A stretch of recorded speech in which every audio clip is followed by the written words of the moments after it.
Nation, and welcome to the show where we help you to play miniatures wargaming on a budget. It is I, Commander Cheapskate, and welcome to Cheap Shots, the ultimate series for miniature wargamers who want stunning tabletop quality miniatures without breaking the bank. And on this series, we'll show you how to save money on your miniatures painting hobby by using affordable craft paints, budget-friendly tools, and clever techniques. Whether you're a beginner or a seasoned hobbyist, you'll learn how to achieve incredible tabletop results without the premium price tag. And you don't need expensive supplies to make your mini stand out on the battlefield. Follow along as we prove that amazing results don't have to come with a hefty price tag. And as you can see in this video, we're going to show you guys how to quickly and cheaply paint up your Delaque gang for your games of Necromunda. By following the tips, techniques, and materials that we suggest, we can help you save over $197.79 at the same time. And as you can see, this is the end result what your miniatures will look like. Now, I will warn you guys now that my miniatures look quite different than what most Delaque gangs usually look like, and that's because most Delaque gangs are usually painted in a really dark and shadowy kind of color scheme, which very much matches the narrative of what the Delaque are all about. The only problem with that look, though, is that everybody does it, and I wanted to make my miniatures just a little bit different. I wanted to experiment with making my Delaques brightly colored to see if it could actually still work out, and oddly enough, it actually looks really cool on the tabletop. I was kind of inspired by what a lot of people were doing back in the 90s when the Delaque first came out. They had these great large khaki and brown colored great coats. They had pale flesh, they had bright colored weapons, and I thought it'd be kind of fun to actually include that. I was also kind of inspired by some of the eldritch horror type mentality that's attached to Delaque gangs in terms of like their mysterious backgrounds and the where they come from and the things that they do. So I wanted to create a color scheme that kind of matched that mysterious background and have like this oceanic kind of subterranean underwater look with these guys when I got done painting them, and I thought they looked really cool. Now granted, they don't look like your typical House Harkonnen style from Dune type of Delaque, but I really like the way these guys came out, and if you want to see exactly how I painted these guys both quickly and cheaply, follow along as we talk about it. Now the first thing you have to do, of course, is to assemble your miniatures, and you can assemble them any way that you want to. As you can see in this photo, however, when I purchased these miniatures, I got these miniatures secondhand from a player at my local gaming store. He kind of fell out of playing House Delaque, and he didn't want to play that gang anymore. So I was able to buy this entire gang for about 50 bucks, which is kind of nice. I got, not only did I get the core gang, but I also got the Zeitgeist, the Not Ghouls, as well as the Psychoteric Worms and the Piscean Spectre as well. Now, the downside for this, of course, is that I didn't have any spare sprue pieces for it. He didn't give me any extra weapons or sprue pieces, so that's why I got it at a severe discount, because I was like, hey, I can't equip these guys any way I want to. I gotta take what you basically gave them. And at the same time, he also started painting them. I think he was trying to go for like a slap chop method of painting, because he actually based these guys in black, and then he also started like dry brushing them with silver. So I think that's what he was trying to do originally. So if you're wondering why my miniatures look like this, that's because I bought them secondhand, and that's exactly the way that they came out. So you can assemble your miniatures any way that you want to, but I prefer to get mine secondhand whenever possible because it's cheaper. So I just kind of roll with the punches and see what I have here. Alright, so the first thing I do, of course, is to prime your miniatures. And as you can see in this photo, I did exactly that with my miniatures. I primed them in Rust-Oleum Flat White Primer. You can get this at your local Walmart for about $5 as well as 89 cents. And the reason why I decided to go with that flat white primer is because the way that I paint my miniatures is a quick paint method where you use an oil wash, which will darken down the color of your miniatures as well. So I like using a flat white primer to keep my colors nice and vibrant because I like using bright, bold colors in my paint schemes. Now you could of course use Games Workshop sprays. It's going to cost 24 bucks in order to do that, but in this situation I use flat white primer. Just did it once over for my miniatures, and we can begin the priming and painting process. So the first thing we end up painting, of course, is the flesh on these miniatures. Now, luckily there's not a lot of flesh exposed on a Delaque gang. It's primarily their faces as well as their hands. That's the only flesh that's really exposed on a House Delaque gang. And like I mentioned before, I wanted to change up the color scheme for my Delaque gang. I didn't want to make them look like they're all members of House Harkonnen for Dune with the bold, pale skin and the dark cloaks. I wanted to actually make them quite colorful and vibrant, so I went with actually more warmer and colorful flesh tones for them. So I actually use 4 colors to do this. I use nutmeg brown for like a darker skin tone. I also use burnt umber for a really dark skin tone. I also use Flesh by Apple Barrel Paint as well as Delta Serum Coats Peaches and Cream. Now the Apple Barrel paints you can get at your local Walmart for about 58 cents, whereas the Peaches and Cream you can get at your local Hobby Lobby for $1.65. I just put 2 thin coats on all the exposed flesh for the colors that I wanted for the gang members, and then we're ready to move on to our dry brushing. So dry brushing is a wonderful technique that actually creates the illusion of depth on your miniatures. What dry brushing requires you to do is to use the pigments of your paint to adhere to the raised surface in your miniature, creating highlighting while the darker color remains in the recesses. This creates the illusion of depth on your miniature and also creates some highlights as well. For the miniatures that I painted with Peaches and Cream earlier with a really pale skin tone, I decided to dry brush those guys with Ivory by Apple Barrel Paint. It cost 58 cents at my local Walmart. For the guys that I did in the normal flesh tone for Apple Barrel Paint, I dry brushed them in Delta Serum Coats Peaches and Cream. For the characters I painted with Nutmeg Brown, I dry brushed them with Flesh, and for the characters I painted with Burnt Umber, I dry brushed them with Territorial Beige, which is another color you can get at your Walmart for 58 cents. I just did a quick once over real fast, the dry brushing on the flesh, and we can move on to the next major detail on these miniatures. And the next major detail that we worked on these miniature are on the great coats these guys are wearing, the awesome looking trench coats and dusters that are synonymous with House Delaque characters. And if you notice, I didn't go with a darker color on this one, I actually went with a brown color, richer, kind of warmer brown colors for these Delaque guys as well. And the reason why is because I wanted to be different. I didn't want to paint them in the typical dark and shadowy look like you would see from Dune or something, or from other people who paint up their House Delaque guys. I want to make my guys look completely different. So I was actually inspired by the old heavy metal painting photos from Necromunda from the 1990s when Necromunda first came out. In that range, they actually painted the Delaque guys with these khaki and brown colored trench coats, and I thought that was a really cool look, so I wanted to achieve that exact same effect on my fighters as well. And as of course you can see, I actually use different color browns for a gang, and the reason why is because you don't want to make your gang fighters too uniformed, in my opinion, when you paint them up. The reason why is because it's very easy to kind of do like an assembly line of painting where everybody has the exact same colors for everything. You might think that by a good move because, you know, gangs typically have a color that they choose and that's their colors for their gang. But I wanted to actually create some variations so that way they look like the individuals, because what Games Workshop actually does, they only give you like 6 miniatures with the same kind of typical sculpt, and you kind of change it with the heads and the arms, but they're still kind of similar. So to create that illusion of diversity within your miniatures, using different shades within that same color spectrum can still keep them uniformed and have that uniformed look as a gang, but enough variation to make them look individual at the same time. And that's the reason why I use such a variety of brown colors in order to paint up their trench coats.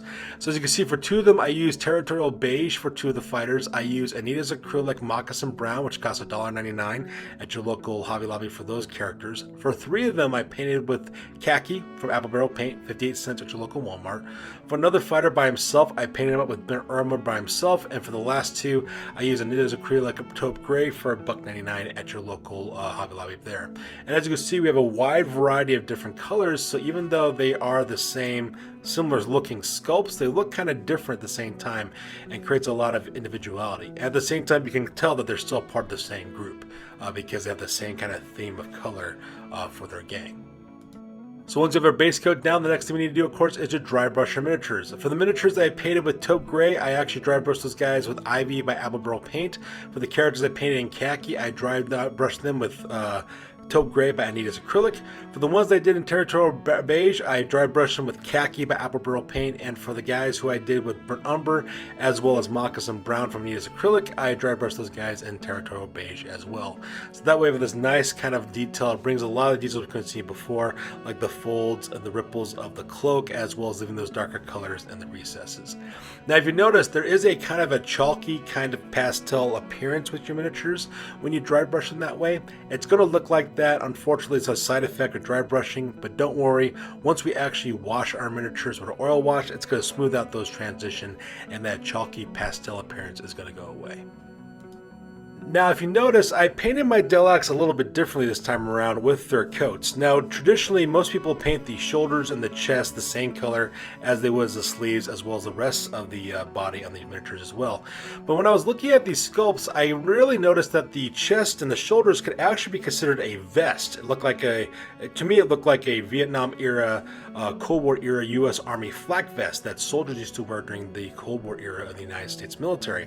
They had these really big shoulders, really big chests. They have these kind of collars that kind of rise up, and they're also quite thick as well. So from the way that I looked at it, the way that these miniatures are sculpted, it's sculpted in such a way that the waist area where their belts are could actually be considered a belt that they put under their flak vests, and that the sleeves of their greatcoats go through the vest as well, but the rest of the coat kind of hangs down below. So I decided to paint those chests as if they're wearing like these big bulky flak vests, and I decided to use some different colors for these guys.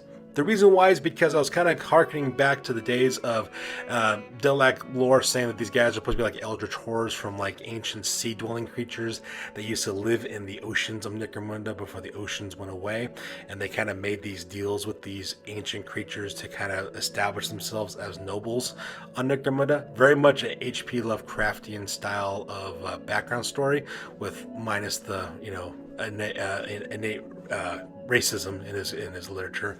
So I decided to kind of go with that inspiration. I decided to use like these aquatic colors to make it look like these guys would wear these, down below in the ocean, so that way they can kind of protect themselves.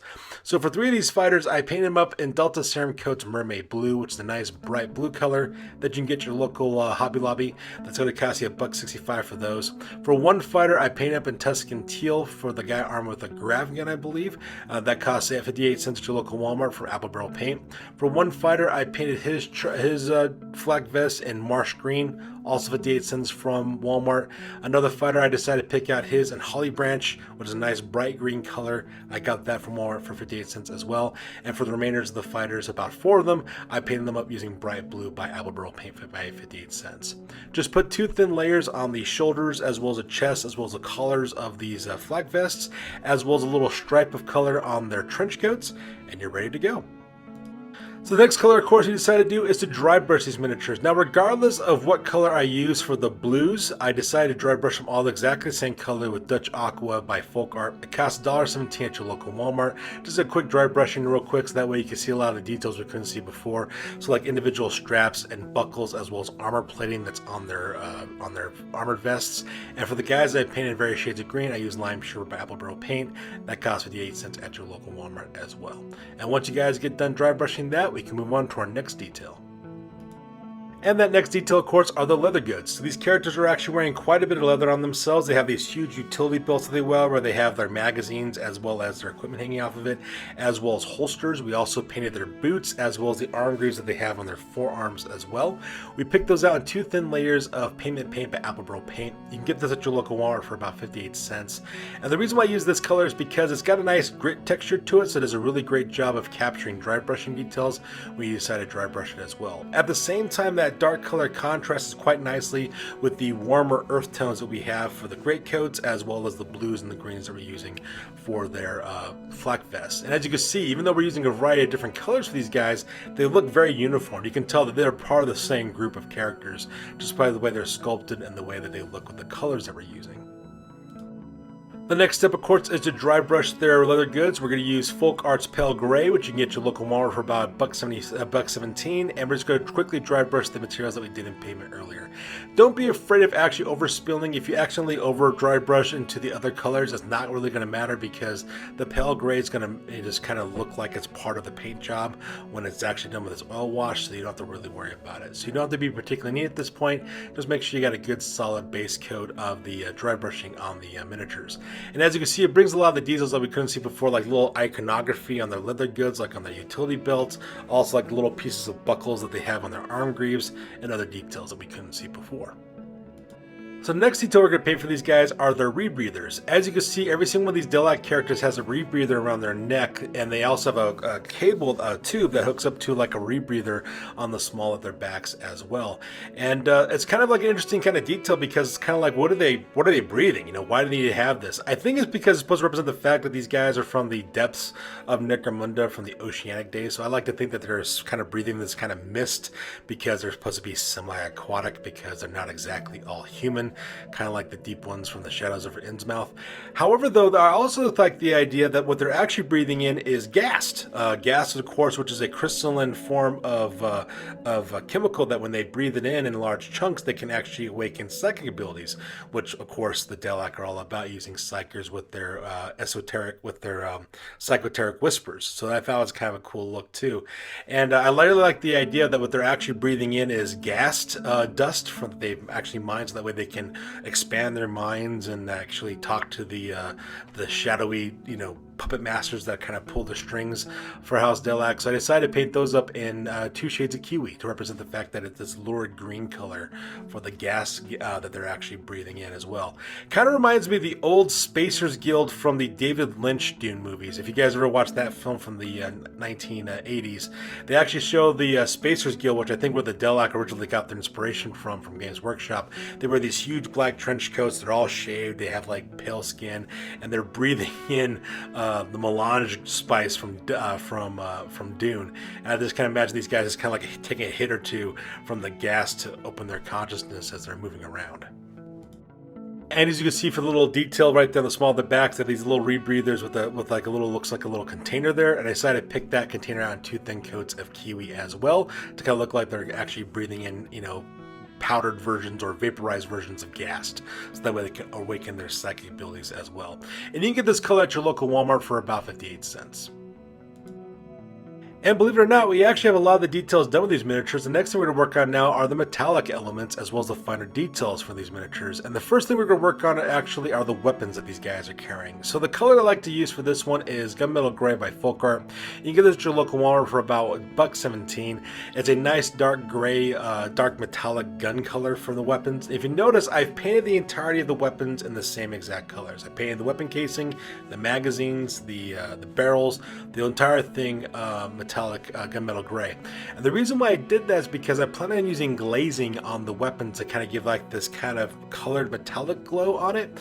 I've been on a real glazing kick ever since I started using them for the Ashways vehicles that I made for the House Escher as well as the Goliath gangs I've been painting in my Studios collection. I also used it for the Spire Hunters, and I really liked how that looked, with that metallic colored metallic look to it. I'm actually going to use that same technique on the bases, and I decided to use exactly the same technique on the guns to make them more colorful and make them look more visually appealing.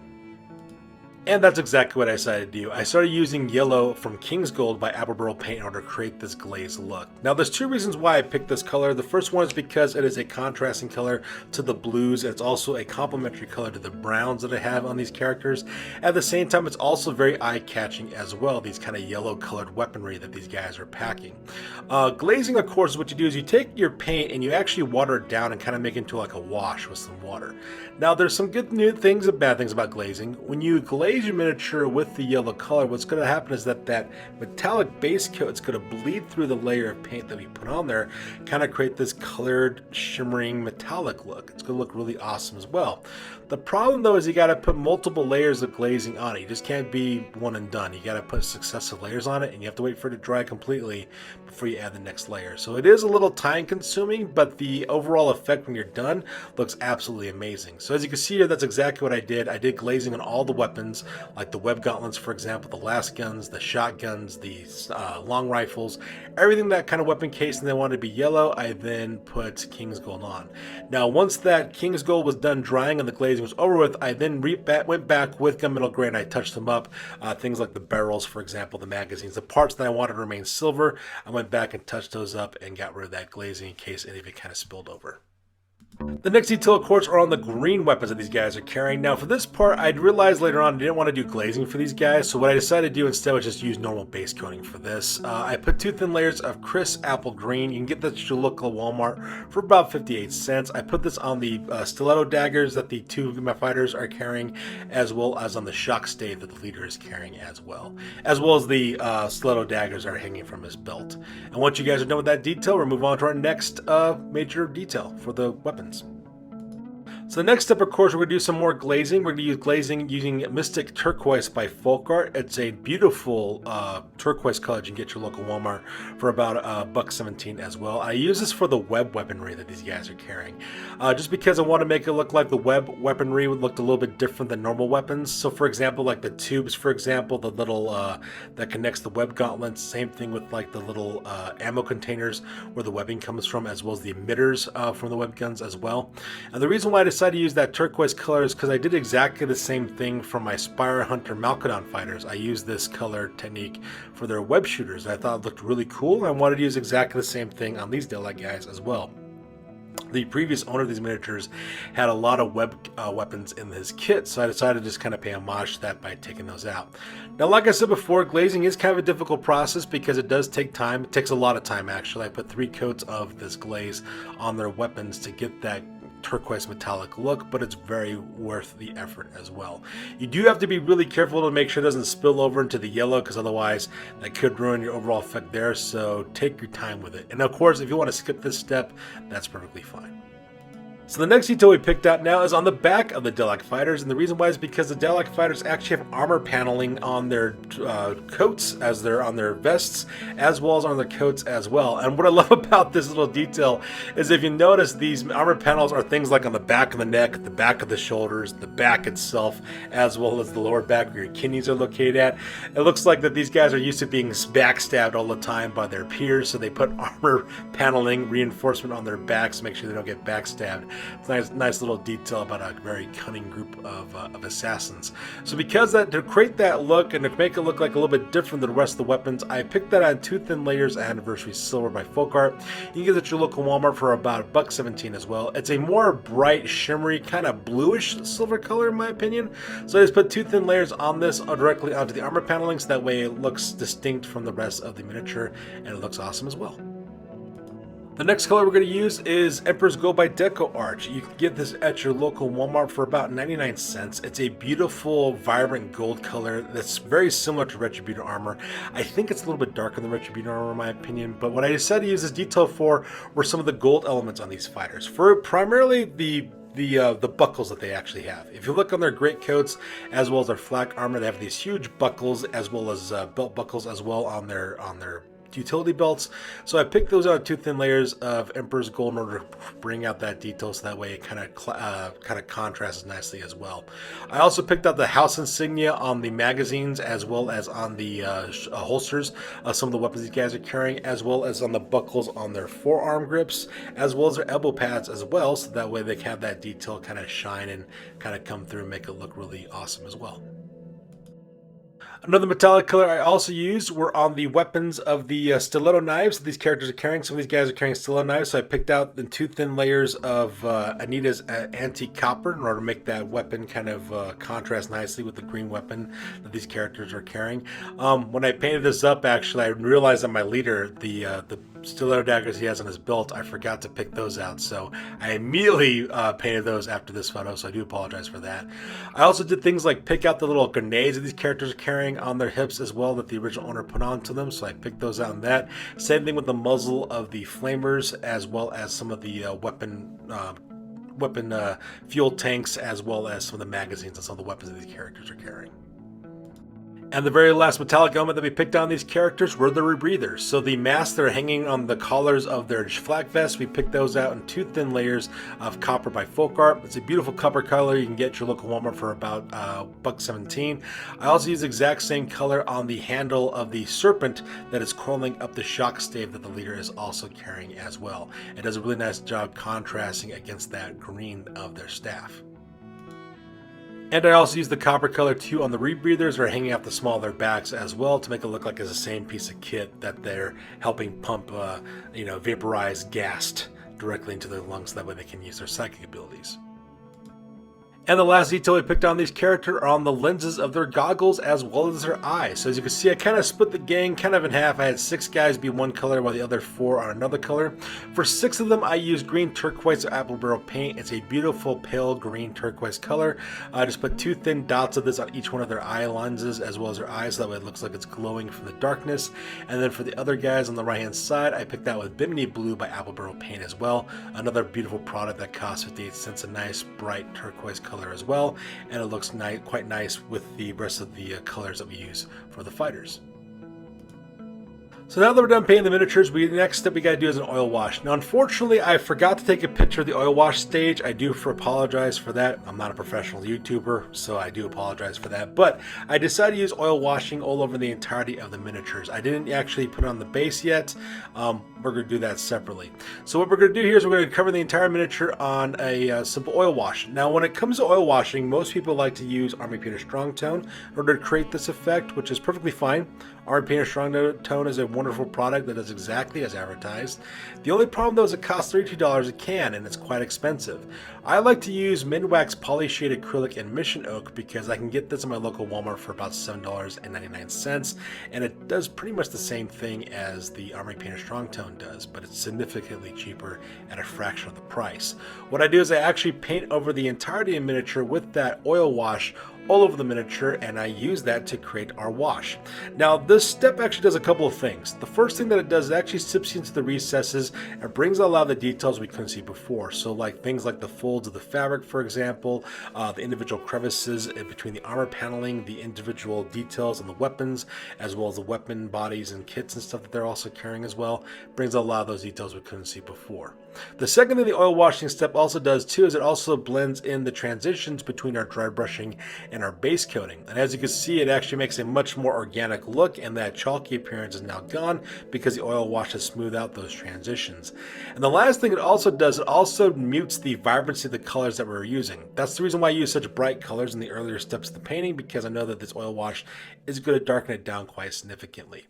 Now when you do this oil wash, you do have to let it dry and cure for about 24 hours. So my opinion is that you should actually use that as the very last step of the painting process whenever you get to that step. But do the oil wash, leave them alone for 24 hours, and then come back and start working on them again. What that's going to happen is it's going to let the polyurethane and the stain to cure and dry, which is going to give a nice hard outer coating on your miniature, which is going to protect it from fading, protect it from chipping as well. It's going to have a high gloss finish when you're done as well, so if you don't like that high gloss finish, you can spray it with some matte varnish to get rid of it, or you can leave it if you like that candy coated high gloss finish. So the oil wash step is now done. I let these things dry for 24 hours, and now we're going to work on the bases. I'm going to use glazing on the bases as well because I was inspired by the H.P. Lovecraft story, The Call of Cthulhu. In The Call of Cthulhu, they talk about when they find this island where R'lyeh is located at, which is the city where Cthulhu's tomb is located at, and they talk about this like soapy green stone that is out there that kind of glows, and it's kind of weird and eldritch and horrific looking. And I thought that'd be kind of a cool little detail to actually put onto the bases as well. So I decided to create that glazing effect. I decided to paint the entirety of the base in gunmetal gray by Folk Art. Just did a singular coat on it actually. I didn't put 2 coats this time because I wanted to make sure that pale white primer kind of bleeds a little bit through the silver, so that way it makes it look like it's glowing, and that's the reason why I put only one single layer of that paint on it this time. And the moment that we put the glazing on, you can see why I did this, because now it looks like it's glowing. Looks like this green kind of eldritch base color, which is quite nice. Now, like I said before, glazing is kind of a difficult process because you do have to wait for this stuff to dry before you put the next layer on, so it is a little time consuming, but the end result looks absolutely fantastic. I take crisp apple green by Apple Barrel Paint, I do a 50-50 mixture with that and water, and I just apply it as a glaze, and I did it 3 times in this situation. So I put the first 2 coats on, first coat on, let it dry, second coat, let it dry, third coat, let it dry as well. I was kind of tempted doing a 4th coat, but I decided not to do so because I was going to put a wash on top of the bases to kind of mute the colors down a little bit. So I only used 3 coats of glazing. If you want to add more, of course, you could probably do that if you want to. The only reason why I did 3 is because I was going to dry brush these bases as well, and that's exactly what I did. I used lime sherbet to dry brush it. As you can see, that greenish glowing metallic glow is in the recesses, while we have like this kind of brighter, kind of faded out look directly onto the bases with the lime sherbet, and it looks really awesome as well. And just do a quick dry brush with that color real fast. I then did one more layer of dry brushing on top of the lime sherbet with some anniversary silver as well. Like I said, it's a nice bright silver with kind of like a blue tinge to it, so I just did that real quick to kind of create this weathered kind of glowing effect, which kind of just works out for these miniatures, and it looks absolutely fantastic and kind of capture that eldritch horror look that I was looking for when I decided to paint up these bases. And like I mentioned before, I did wash the bases, and I do apologize because I did not get a photo of it. I forgot to take a photo of it. I was just too overeager, so I do apologize for not taking the photo. But what I decided to do is take English Ivy Green by Apple Royal Paint and make a quick wash out of it by mixing with some water, making it to a 50-50 mixture real quick, and I just applied it all over the surface of the bases just to kind of mute it down a little bit and to blend in those dry brushes to make it look more organic. So now as you can see, the bases look like they're proper, glowing, eldritch, horrible looking type things.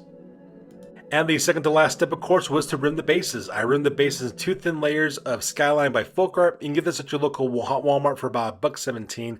This is once again a grayish blue color. It's the exact same color I use for all the skirmish miniatures in the Studios collection. I use it for both Mordheim as well as for Necromunda because it's kind of reflecting the urban environment that they're playing in. At least in my headspace, that's what it looks like to me when I do it. So just put 2 thin layers of this around the rim of the bases, and then we're ready to move on to our very last step, which of course is optional. And that last step, of course, is to apply a matte varnish spray directly on top of your miniatures. As you can see, that's exactly what I did in this situation. I just applied it down there, and that sheen, that reflective sheen, is now gone. It has a matte finish, which I really like. It looks really cool as well. It also ties in the entirety of the base and the miniature together. It looks absolutely fantastic. For my matte varnish, I use Krylon matte varnish spray that I get at my local Walmart for about $6.43. And as you can see, this is the end result of our miniatures. They look bright and colorful. At the same time, they look kind of mysterious. They got this weird kind of, eldritch glowing green thing going on with their paint scheme, and I really love the end result of how they looked out. So with that being said, let's go and talk about exactly the materials that you need to buy from both Games Workshop as well as Army Painter if you wanted to achieve the exact same results we did, but using their name brand paints instead. So if you wanted to paint your miniatures exactly the same way we did, but using the name brand paints from Army Painter and Citadel, these are the materials that you need to purchase from these companies. You'll need to buy Baharoth Blue, Thunderhawk Blue, Averland Sunset, Vulcan Green, Longbeard Gray, Teclis Blue, Caliban Green, Cyberite Green, Bugman's Glow, Cadian Flesh Tone, Morghast Brown, Bone, Baylor Brown, Hellion Green, Moot Green, Eshin Gray, Flaywin Flesh, XV88, Rakarth Flesh, Rouse Gray, as well as Ulthuan Gray, and each one of those colors are going to cost you $4.55 a piece, which is about 9 times more than the cheapest paint that I actually use for my cheapskate method. You will then also buy the other following colors: Brass Scorpion, Lead Belcher, Screaming Bell, Ironbreaker, Creed Camo, Wildwood, Talisar Blue, Aethermatic Blue, Croxagore Blue, and Retributor Armor, and all those colors cost $7.80 for those, which are anywhere between 5 to 6 times more than what you usually do with my cheapskate method on top of that. You also need to buy a can of Army Painter Strong Tone, which is going to cost you $32, as well as a can of Munitorium Varnish for $24 if you decide to do a matte varnish, matte finish on your miniatures. And you also need to buy a can of Corax White Spray, which is also going to cost you $24 on top of that. So assuming that you're purchasing everything for the very first time from Army Painter and Citadel, you're talking about a grand total investment of $249 to paint your miniatures up the same way we did, but using the name brand paints instead. For the cheapskate method, if you're to buy everything from our list that we use for the very first time, you're talking about a grand total investment of $51.21. And when you subtract the two, we end up with a total savings of $197.79. As you can see, we achieved the exact same results, but at a fraction of the cost. So there you guys go. In conclusion, if you're looking for a really great way in order to save money on the wargaming hobby and you really don't want to spend a lot of money doing so, may I suggest switching to craft paint. Craft paint achieves similar results with your miniatures, and they only cost a fraction of the cost, and at the same time helping you to save money as well. So if you guys have any comments or some other ideas about some things you'd like to see on how to do it more cheaply, please put it down in the comments box down below. As always, please feel free to like, comment, and or subscribe. I appreciate your guys' input. It's one of the main reasons why I love doing these videos, is getting you guys' opinions and helping you guys out on your projects. And as always, I will catch you guys in the next one. Peace out and stay classy.